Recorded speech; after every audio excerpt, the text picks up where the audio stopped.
Drop it like it's hot, dirty talk, dirty dance. She a freaky girl and I'm a freaky man. She on the rebound, broke up with her ex and I'm like Rodman, ready on deck. I told her wanna ride out and she said yes. We didn't go to church, but I'm blessed. Good morning. This is what 2,500 lesbians looks like. Damn, you guys look good. Look good. So you guys like Megan and I on the scooter? Yeah, it's cute. I'm Leanne Pittsford, the founder and CEO of Lesbians Who Tech. You guys ready for our tradition? You ready? No, do not kiss the person next to you. After party, ladies. Turn to your neighbor, give them a high five, wish them a good morning. You can do a couple high fives.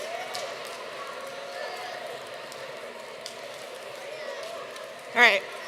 There will be many, many high five moments. All right.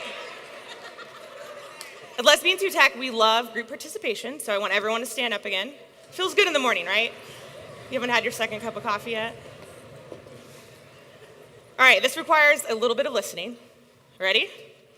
If this is your first time at a Lesbians Who Tech and Allies Summit, please sit down. All right.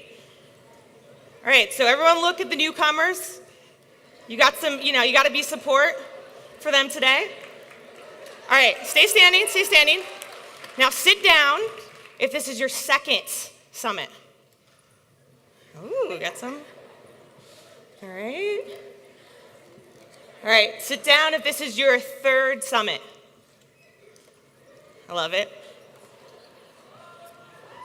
We've had 7 in the United States, so I'm just saying, and 3 outside the country, so it could get dicey in here. All right, sit down if this is your 4th summit.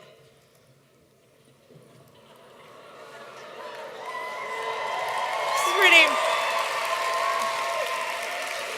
Can we just give a quick shout out for Kate Kendall, the executive director of the National Center for Lesbian Rights?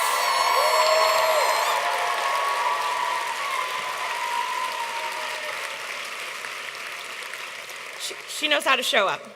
Love you. All right, sit down if this is your 5th summit. So we've got my parents right here. I feel like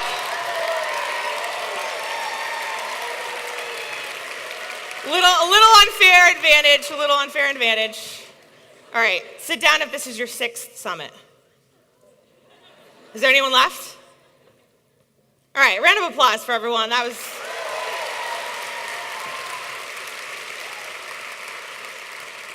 You guys have to be extra nice to my parents now. And my dad, sometimes he needs a little tech support. He forgets his passwords. If you have parents, you know what I'm talking about. So just, help him if he needs it. So, a few years ago, I started Lesbians Who Tech because I really felt like my voice was missing. I started my tech company a while back, and like most entrepreneurs do, I went to a lot of networking events, and the tech ones looked like this, and the LGBTQ events looked like this. And I realized the LGBTQ queer women voice was missing from the conversation. Why were we missing? Not surprisingly, everywhere I turned, it seemed like everything was for gay men. And I love gay men, hence the slide. But the gay bars, the investors, the LGBT movement was mostly gay white men. Why? When you think about it, it actually makes simple. It's pretty simple. Economic power, right? Women make less than men. You put 2 women together versus 2 gay men, and we're actually at the opposite ends of the economic spectrum. This actually blows straight people's minds. When I tell them this, they're like, oh my God, Leanne, I had no idea. That makes so much sense. I'm like, yes, math. It is amazing. So a few years ago, actually it's been more than a few years ago, 2008, I worked for Equality California during the No on Prop 8 campaign. I managed all the data, taught myself some front end, and I decided to do a study, not statistically sound at all, but looking at the donor database. And what I found was that gay men were giving 6 times the amount of money as the women for a fraction of the work. The women were taking more meetings, more phone calls. And I realized a really important lesson in that moment. There are two ways that you can show up in this world, with your time and with your money. And your money is a lot more scalable, right? Think about how much more impact we can have with our money. Our time, it runs out, but our money doesn't. And in that moment, I knew I wanted to be a lesbian that not only had a voice, but had a seat at the table. I wanted to be a lesbian who wasn't afraid to use my power and my economic power to create the world that I want to live in. And let me be clear, I want to live in a world where women make more than men.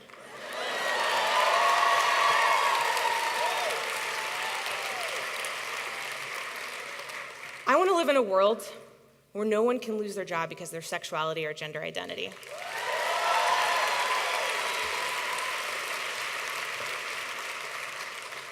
I want to live in a world where transgender women of color are not being murdered.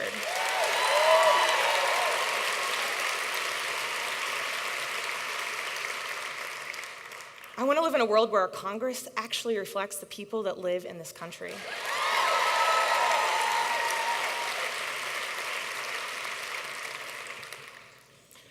I want to live in a world where our president doesn't take away our constitutional rights.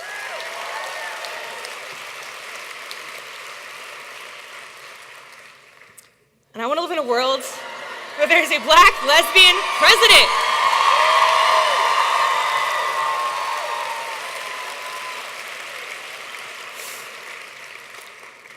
And I have to admit, today I feel a little farther away from this world than I thought I would today in this very moment. But I know there's a path, and it involves all of you. It involves people with power and privilege showing up with people who are underrepresented and disconnected. And I have hope because, look, we've done it. We've created a magical world here at Lesbians Who Tech. We've created a new type of culture where you can have hula hoop contests, good hair, and some of the most brilliant technologists in the world. We've created this space, and we've done it with the power of our networks. We've produced international summits. We're doing 3 this year. We're doing Singapore, Mexico City, and Paris. We've launched a coding scholarship.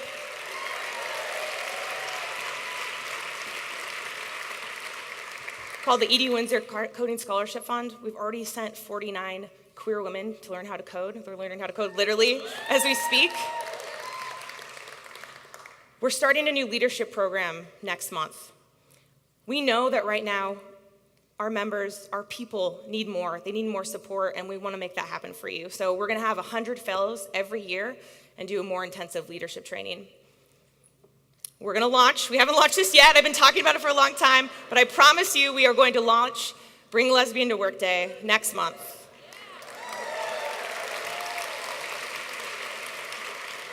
It's a 1-day shadow career program, so we can scale access to relationships. We know not everyone has time to do a 6-month mentoring program, but everyone has 1 day. And if we can scale human connections, we can get closer to this world that we want to live in. We're partnering with the Transgender Law Center this spring to produce a TRANSTECH summit. So more coming on that soon.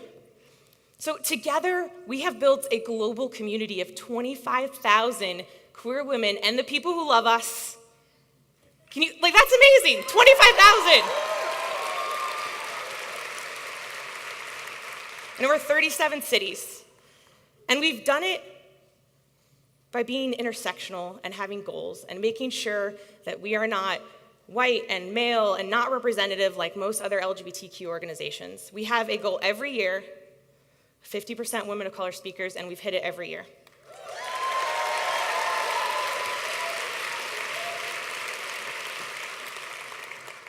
This year we added more goals, because that's what you do when you grow, you get better. This year we said we're gonna be 15% transgender and gender nonconforming, and we hit it.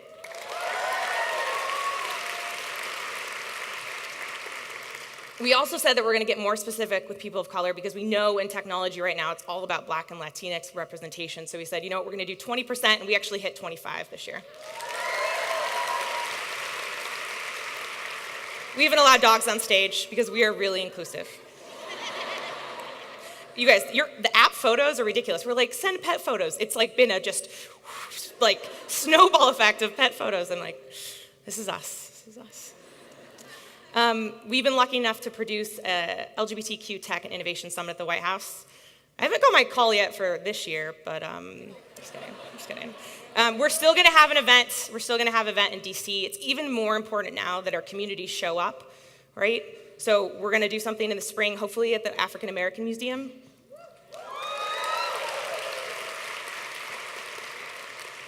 And this is me with the dogs. You guys like the dog photos, so I thought I'd, put this in here.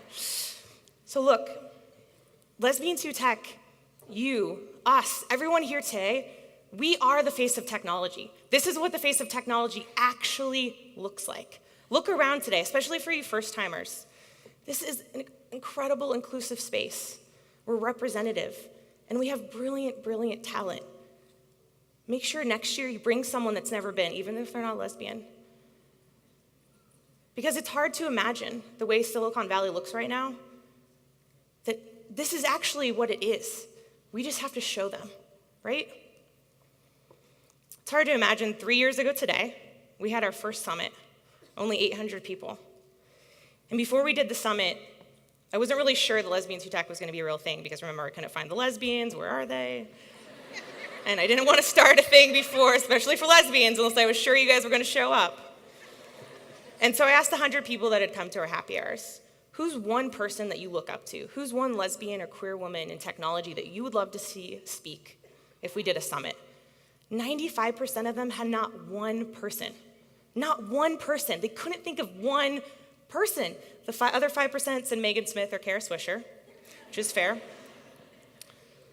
And today, think about the hundreds of role models that we have now. We've literally had over 500 speakers on the stage. People that are curing cancer, building rocket ships, the third chief technology officer of the United States. Think about the power of that. We've also had some pretty incredible allies. If you remember this from last year, we got a letter from Obama himself that I read to all of you. And so today I'm actually going to read you my favorite quote from his farewell address. Our democracy needs you, not just when there's an election, not just when your own narrow interest is at stake, but over the full span of a lifetime. If you're tired of arguing with strangers on the internet, try to talk to one in real life. If something needs fixing, lace up your shoes and do some organizing. If you're disappointed by your elected officials, grab a clipboard, get some signatures, and run for office yourself. Show up, dive in, persevere. It's been a rough few months, right? Maybe a rougher year for those of you that were working on the campaign.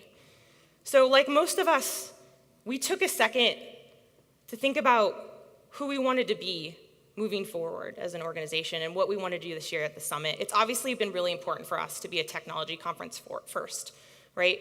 That's a core part of our mission. But this year, we did both. We're a technology conference, but we actually brought together some of the most incredible leaders who are fighting for the things that our community cares about most. Right? We have people here who can help you think about running for office. Even if you've never thought about running for office, do me a favor and think about it. A couple minutes, over cocktails, think about it. Today is about being with your people.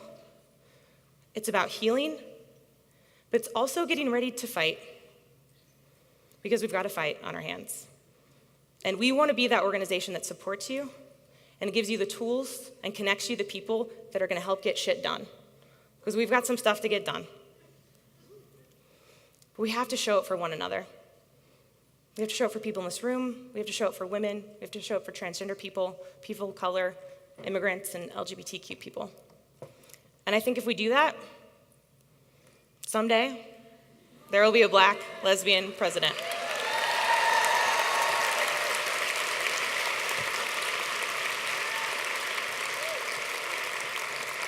So you guys ready? Ready to get started?